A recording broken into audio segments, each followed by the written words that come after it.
So you're actually putting it in your bones, you're putting it in your brain, you're putting it in other places for years. And what happens is, as we get a little older, we basically fill up our ability to deal with these. And in fact, as you're approaching menopause, if you're a woman, or andropause, if you're a man, your bones are changing, right? And so now what's happening is you're re-emptying these things back into your bloodstream. And we believe that that's why it's so common for people in their early 50s to present with this toxin-associated Alzheimer's disease.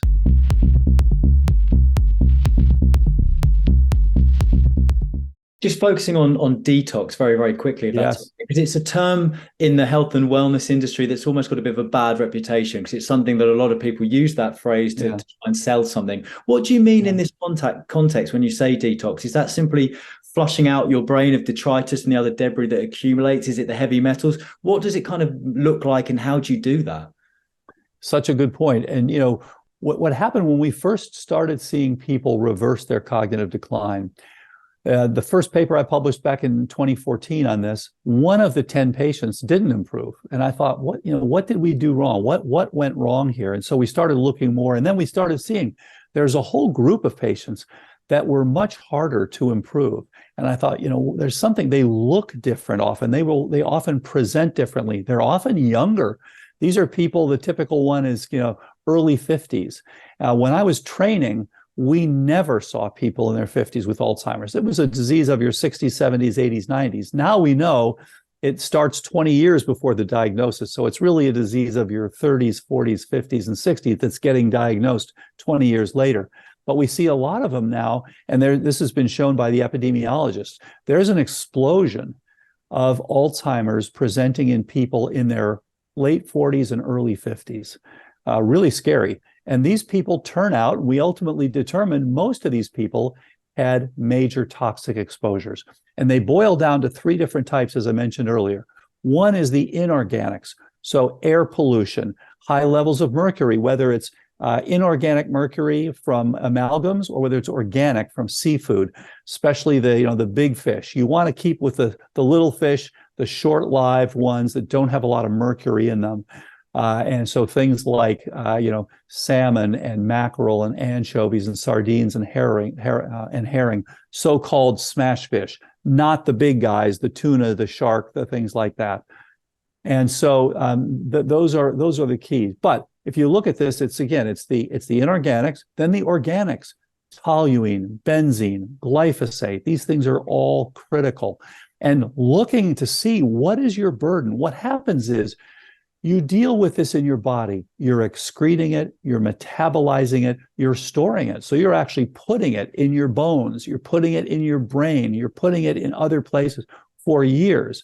And what happens is, as we get a little older, we basically fill up our ability to deal with these. And in fact, as you're approaching menopause, if you're a woman, or andropause, if you're a man, your bones are changing, right? And so now what's happening is you're re-emptying these things back into your bloodstream. And we believe that that's why it's so common for people in their early 50s to present with this toxin-associated Alzheimer's disease.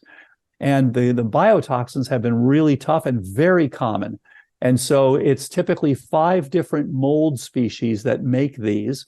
It's Stachybotrys, Penicillium, Aspergillus, Chaetomium, and Wallemia. Those are the big 5. Many other species aren't producing these things.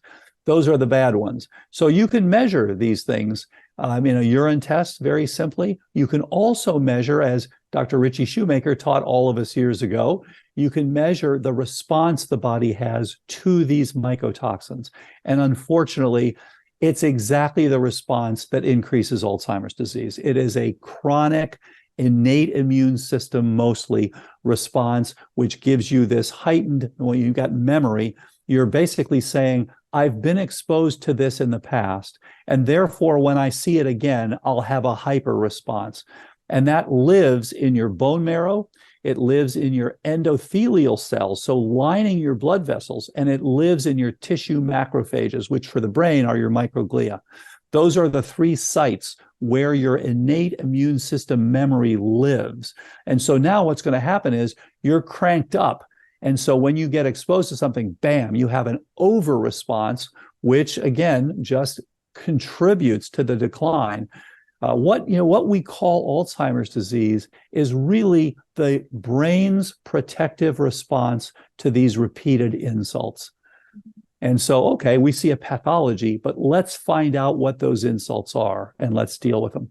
Of the 7 lifestyle interventions you mentioned, it feels to me as though 6 of them would very much be in my control: the diet, the sleep, the brain training, the others you mentioned.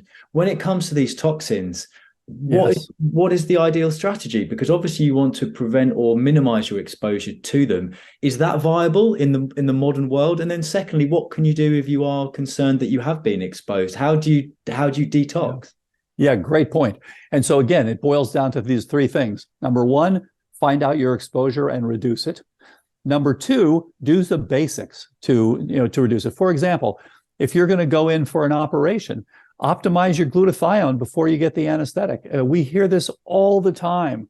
Someone went in, my mother went in, she had an operation, she was under anesthesia for 2 hours, she came out, she seems to be getting dementia. It's never been the same. Yes, that's a common precipitant of dementia. So ahead of time, get ready.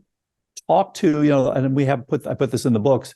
You can, talk to the anesthesiologist, talk about what kind of anesthesia you're going to get, how long it's going to be, to make sure your blood pressure is optimal during this time, to make sure you don't get hypoxic. And then when you finish, make sure that you actually wipe out this anesthetic as quickly as possible. So it's reducing your exposure. It's some basics. And the basics are things like saunas, sweating repeatedly. This is again another thing where exercise helps. Get sweaty several times a week, and then get a non-toxic bath or shower right after that with things like Castile soap, because in that sweat are all sorts of toxins. And then, of course, other elimination sites. So through your gut, through your urination, as I mentioned, the sweating, all these things, and through breath. All of these things are ways that your body has. Your body is constantly pushing back against the environment that is trying to kill it. And you said something important, which is we are all exposed to this these days. What do you do? If you're living in a city with lots of air pollution, you're exposed to it. So this old-fashioned idea of going to spas, getting away every once in a while. It's interesting. One of the guys who was one of the earliest exposed people was the incline village syndrome, which was chronic fatigue, had major mycotoxin exposure. And he's spent the rest of his life as an activist looking at all these things. And he's done a beautiful job. I really have to credit him with that. And he's helped a lot of other people because of that. And what he found is going out to the desert for a few days, you just get rid of all this other stuff, really was the thing that helped him the most. And then making sure sulforaphane, great way to go. Glutathione, whether it's liposomal, some people like intranasal glutathione. Finding out where my wife, who's an integrative physician, points out, you're filling up your bucket. Your body can handle so much of this, but unfortunately, once you get to the top, things are spilling over, and people then get these chemical sensitivities that are so common. They're really telling you, my bucket is full. I can't handle any more of this. I see all the time when people come in with toxin-related Alzheimer's, their glutathione levels are way down. One of the first things that was found biochemically for Parkinson's was that on average, these people had very low glutathione levels. And of course, it's turned out that Parkinson's is largely a toxin-driven disease. It is dramatically on the upswing because of all these toxins we're exposed to. And there's a nice book that came out from Dorsey and colleagues, which is called A Prescription for Action, Ending Parkinson's, a Prescription for Action. A fantastic idea. And looking at all these people who were exposed to these different toxins, again, being aware of it. The problem has been that because our medical system is not set up to handle this new medicine, everybody wants to stick their heads in the sand and just say it doesn't exist. We don't want to look at it. We don't want to go there. We don't want to open that can of worms. And unfortunately, we're all sicker for it. So things are changing. This is why I say this is such an exciting time. We're learning new things all the time. More is coming out about longevity. And interestingly, because of the tests, you can prove it. You can show with methylation patterns, yes, you are biologically a few years younger because you did the right things. We're doing this in our new study as well. We'll be able to look at brain aging and say, okay, did we make these people's brains not just better, but also younger? So again, very exciting times. And yes, there's a lot you can do to detox, and starting with finding out if you're exposed and finding out what your levels are, and then addressing those. Follow-up from that is to do with the gut-brain axis, because there's been a lot of research into gut health, particularly with Parkinson's, but with other neurodegenerative diseases as well. How hopeful are you by what the research is showing in this field? Could this be a potential area of which we find real insight that's going to lead or accelerate the chase towards a cure?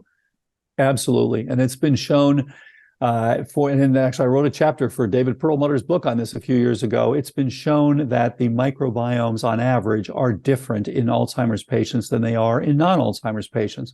And it's been shown that you can actually, in rodent models, you can change the microbiome and get improvements in the brain. So as you said, there is this beautiful back and forth. There is an axis, and it's important in Parkinson's, and it's important in Alzheimer's, and probably in other neurodegenerative diseases as well. The problem so far is that the microbiome sequencing is showing it's very complex. So it's not, people will grab onto one thing. Oh, we got to give you more Akkermansia, or we got to give you more Prausnitzii, or whatever it is. It's not that simple yet. I do think alterations of the microbiome in a positive direction will turn out to be very powerful. And right now, as Professor Rob Lustig shows, as he always says, feed the gut, protect the liver. So yes, you want to feed your gut. You want to have appropriate prebiotics. And now, we want probiotics, prebiotics, and postbiotics. So you also want things like short-chain fatty acids, butyrate, and things that are so important. So again, we come back to this is a network. It doesn't work alone. The idea that I'm just going to fix a misfolded protein and now everything's going to be okay. That's 20th century thinking. This is a complex network, and we're beginning to understand the network. And the exciting thing is we're beginning to be able to manipulate the network, and we see what happens when we do that. We get improvements. So, we're not there to go from 0 to 30 yet, but we'll get there. But we can already make unprecedented improvements. And I think at this point, as far as prevention, Alzheimer's is really optional. I would argue that everyone should get on prevention.